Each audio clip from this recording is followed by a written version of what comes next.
Hello friends, welcome to my channel bake and more. ফুলকপি আর পনির দিয়ে দারুণ কোনো রেসিপি বানাতে মন চাইলে এই রেসিপিটা একবার এইভাবে বাড়িতে বানিয়ে দেখতে পারেন। বানানো যেমন সহজ, খেতেও ভীষণ ভালো হয়। আর সামনেই আসছে বাঙালির বড় উৎসব দুর্গাপূজা। সেই সময় ষষ্ঠী আর অষ্টমীর দিন বাঙালি অনেক বাড়িতেই নিরামিষ খাওয়ার প্রচলন আছে। তাই আজকে আমি পেঁয়াজ রসুন ছাড়া সম্পূর্ণ নিরামিষ আলু ফুলকপি পনিরের ডালনা বানিয়ে দেখাবো, যা ভাত, ফ্রাইড রাইস, ঘি ভাত আর পোলাওয়ের সাথে খেতে যেমন ভালো লাগে, তেমনি লুচি, রুটি, পরোটার সাথেও খেতে বেশ ভালো লাগে। রেসিপিটা ভালো লাগলে লাইক আর শেয়ার করবেন। তাহলে চলুন দেখে নেওয়া যাক আজকের রেসিপিটা। দুর্দান্ত স্বাদের এই রান্নাটা করার জন্য এখানে আমি একটি মাঝারি সাইজের ফুলকপি নিয়েছি, যা আমি এইভাবে কেটে নিয়েছি। এই ফুলকপির টুকরোগুলোকে হালকা গরম জলে সামান্য নুন দিয়ে 15 থেকে 20 মিনিটের জন্য ভিজিয়ে রেখেছিলাম, যাতে এই ভিজিয়ে রাখার ফলে ফুলকপির মধ্যে যদি কোনো পোকামাকড় বা কেমিক্যাল থাকে তা নষ্ট হয়ে যায়। এখানে আমি দুটো মিডিয়াম সাইজের আলু নিয়েছি। তারপর খোসা ছাড়িয়ে নিয়ে এই রকম ডুমো ডুমো করে কেটে নিয়েছি। এবার আলুর টুকরোগুলোকে আমি জলে ভিজিয়ে রেখেছি, যাতে আলুর টুকরোগুলো কালো না হয়ে যায়। আর এখানে আমি 200 গ্রাম পনির নিয়েছি, যা আমি এই রকম কিউব করে কেটে রেখেছি। আমি একটু বড় বড় করে কেটে নিয়েছি, আপনারা চাইলে ছোট করেও কেটে নিতে পারেন। এবার এই রান্নাটা করার জন্য একটা মশলা বানিয়ে নেব।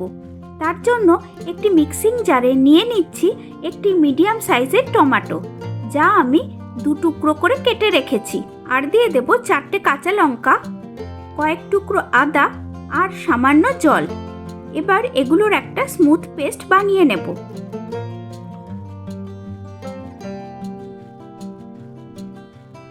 এবার একটি কড়াইতে দিয়ে দিলাম পরিমাণ মতো সাদা তেল।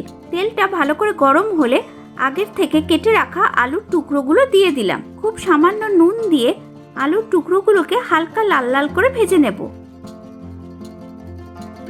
আলুর টুকরোগুলো ভাজা হয়ে গেছে। এবার অন্য একটি পাত্রে তুলে নিলাম।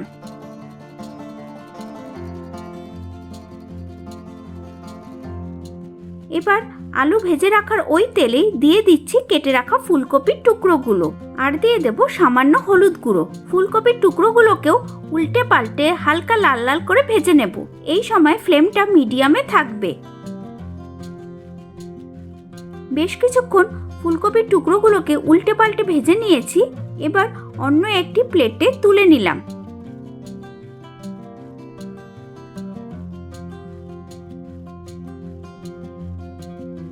এবার ওই তেলেই দিয়ে দিচ্ছি কেটে রাখা পনির। খুব সামান্য নুন দিলাম। এবার পনিরের টুকরোগুলোকে উল্টে পাল্টে হালকা করে ভেজে নেব। পনির বেশি ভাজলে শক্ত হয়ে যায়, তাই খুব হালকা করে ভেজে নিতে হবে। আপনারা চাইলে পনিরের টুকরোগুলোকে না ভেজেও রান্নাটা করতে পারেন।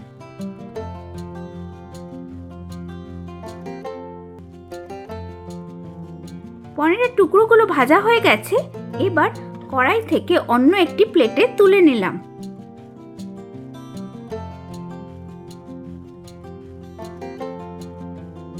এবার ওই তেলেই দিয়ে দিলাম 1/2 চামচ গোটা জিরে, 1 টুকরো দারচিনি, 2টো ফাটানো ছোট এলাচ, একটা তেজপাতা যা আমি 2 টুকরো করে ছিঁড়ে নিয়েছি, একটা ফাটিয়ে নেওয়া শুকনো লঙ্কা আর 1 টুকরো জয়িত্রীর ফুল। এবার 15 থেকে 20 সেকেন্ডের জন্য লো ফ্লেমে হালকা করে ভেজে নেব। যখন ফোড়ন থেকে সুন্দর গন্ধ বের হয়ে আসবে, তখন এতে দিয়ে দিলাম আগে থেকে মিক্সিতে পেস্ট করে রাখা মশলাটা। সবটা ভালো করে মিশিয়ে নিয়ে মশলাটাকে কষতে দেব। ফ্লেমটা এই সময় মিডিয়ামে থাকবে। 2-3 মিনিট এইভাবে নেড়েচেড়ে নেব।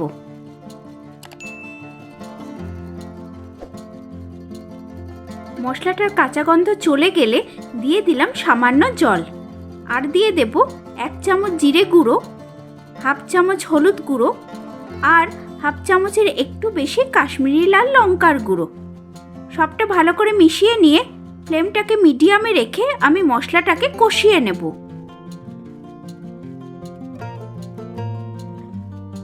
বেশ কিছুক্ষণ রান্না করার পর দেখুন মশলাটা অনেকটাই কষানো হয়ে গেছে। এই সময় এতে দিয়ে দিলাম সামান্য জল। সবটা ভালো করে মিশিয়ে নিয়ে মশলাটা আবারও কষিয়ে নেব। এইভাবে 2-3 বার জল দিয়ে দিয়ে মশলাটাকে ভালো করে কষিয়ে নিতে হবে। যত ভালো করে মশলাটা কষানো হয় ততই রান্নার টেস্ট বেড়ে যায়। আগে থেকে আমি এখানে একটা পেস্ট বানিয়ে রেখেছিলাম। এখানে আমি 18টা কাজু বাদাম আর 3 চামচ চার মগজ আগের থেকে গরম জলে কিছুক্ষণের জন্য ভিজিয়ে রেখে এরকম একটি পেস্ট বানিয়ে নিয়েছিলাম। এবার তা কড়াইতে দিয়ে দিলাম। আর 12টা কিশমিশ আমি বেটে রেখেছিলাম, সেটাও দিয়ে দিলাম। এবার সবটা ভালো করে মিশিয়ে নিতে হবে। সবটা ভালো করে মেশানো হয়ে গেছে। এবার একটু জল দিয়ে নেড়ে চেড়ে স্বাদমতো নুন দিয়ে দিলাম। এই সময় ফ্লেমটা লোতে রেখে ক্রমাগত নাড়াচাড়া করে যেতে হবে, তা না হলে নিচে লেগে যাওয়ার সম্ভাবনা থাকে। যেহেতু কাজু বাদামের পেস্ট দেওয়া আছে, বেশ কিছুক্ষণ এইভাবে রান্না করার পর দিয়ে দিলাম 1 চামচ চিনি। চিনিটা ভালো করে মিশিয়ে নেব। যে কোনো নিরামিষ বাঙালি রান্নায় একটু চিনি দিলে খেতে বেশ ভালোই লাগে। চিনিটা ভালো করে মশলার সাথে মেশানো হয়ে গেলে এতে দিয়ে দেব পরিমাণ মতো জল। এবার ফ্লেমটা বাড়িয়ে দিয়ে ঝোলটা ফুটতে দেব। ঝোলটা ফুটে উঠলে দিয়ে দেব আগে থেকে ভেজে রাখা আলু আর ফুলকপির টুকরোগুলো। এবার ফ্লেমটা মিডিয়ামে রেখে ঢাকা চাপা দিয়ে কিছুক্ষণের জন্য রান্না করে নেব, যাতে আলু আর ফুলকপির টুকরোগুলো ভালোভাবে সেদ্ধ হয়ে যায়। কিছুক্ষণ পরে দেখুন আলু আর ফুলকপির টুকরোগুলো সেদ্ধ হয়ে গেছে। এবার এতে দিয়ে দিলাম ভেজে রাখা পনিরগুলো। সবটা ভালো করে হালকা হাতে মিশিয়ে নিয়ে গ্রেভি অনুযায়ী জল দিয়ে দিলাম। এই সময় আপনারা নুন, মিষ্টি আর ঝালটা চেক করে নেবেন। ঝোলটা ফুটে উঠলে দিয়ে দিলাম 1 চামচ গাওয়া ঘি,